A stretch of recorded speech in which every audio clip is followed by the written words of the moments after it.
tous les gourmands. Aujourd'hui, nous allons réaliser une recette de base qui va être sur le thème du biscuit chocolat. Donc pour ce biscuit chocolat, il va me falloir de la farine, du cacao en poudre, du sucre en poudre 2 fois, des blancs d'œufs et des jaunes d'œufs. N'oubliez pas que dans cette vidéo, je ne donne pas les poids de la recette. Pour cela, je vous ai préparé les fiches techniques que vous pouvez télécharger sur mon site pâtisseriepassion.com. Donc la première chose que nous allons faire pour ce biscuit au chocolat, c'est de monter nos blancs d'œufs.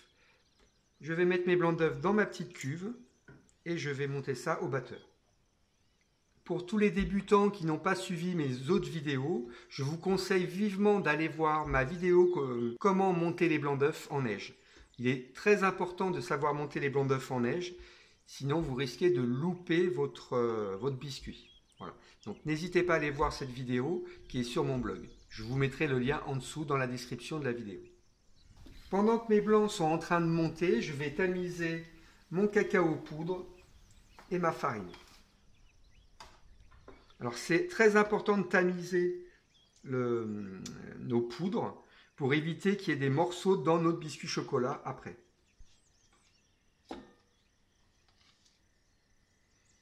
Si vous mettez ces morceaux directement dans nos blancs d'œufs, ils ne vont pas s'incorporer correctement. Je vais préparer aussi le mélange œufs jaunes et sucre.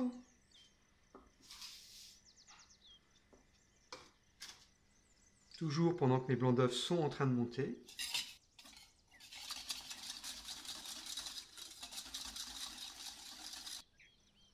Donc il est important de bien monter ces blancs d'œufs, surtout de ne pas trop les monter, que ça se fasse un blanc d'œuf homogène, et on appelle ça au bec aussi, quand ça fait le petit bec comme ça. Voilà. Là, ce que je vais faire, c'est que je vais incorporer mes œufs dedans, et mes jaunes. Donc ça, on peut le faire au fouet, on le fait délicatement. Par contre, le mélange cacao et farine, on va le faire avec la maryse.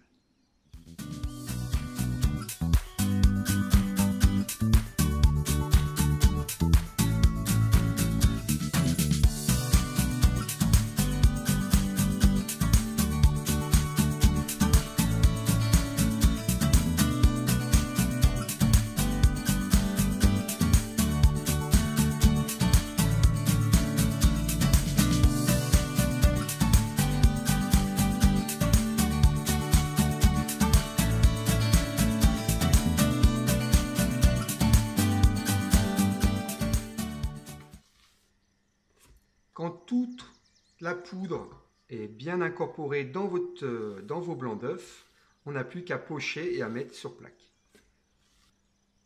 Selon l'utilité que vous allez avoir de ce biscuit, il y a 2 façons de le dresser.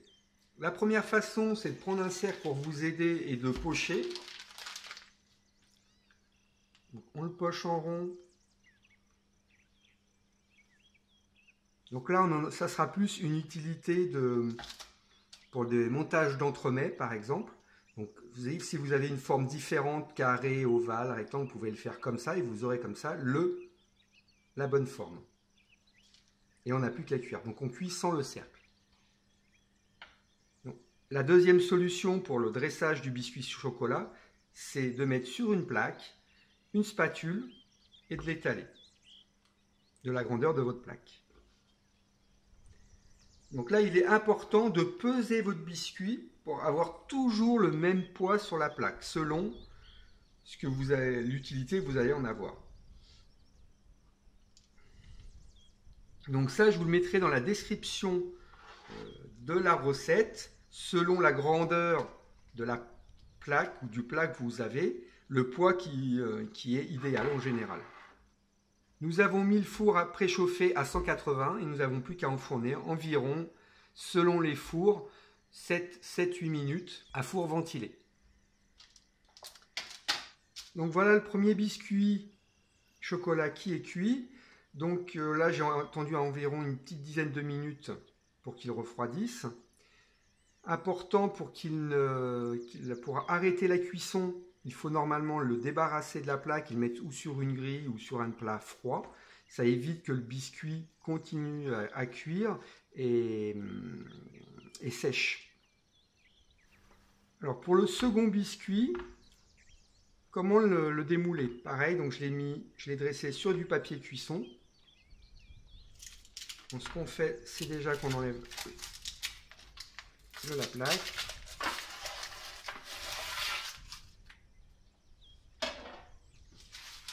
Et ce qu'on fait, c'est qu'on remet une feuille par-dessus.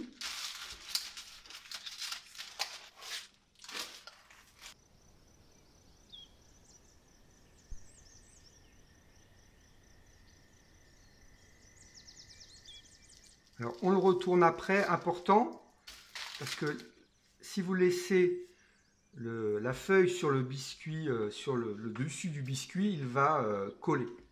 Là, il est beaucoup plus humide que le dessous du biscuit. On arrive à la fin de cette vidéo. Un dernier petit conseil, il est important de les réaliser régulièrement. Ne vous démotivez pas dès le premier coup si vous ne les avez pas réussi parfaitement. Donc, il faut réessayer et réessayer pour arriver à les réussir parfaitement. Voilà, c'est mon dernier petit conseil. N'oubliez pas que sur mon site pâtisseriepassion.com, je vous ai mis aussi une formation sur la tarte citron meringuée qui est gratuite. Vous avez 1 heure de formation vidéo avec 9 recettes que vous pouvez télécharger gratuitement. N'oubliez pas de partager cette vidéo, de me liker en dessous, ça fait toujours plaisir, ça me motive pour continuer à vous faire ce genre de vidéos. Je vous fais un petit coucou et à bientôt, salut!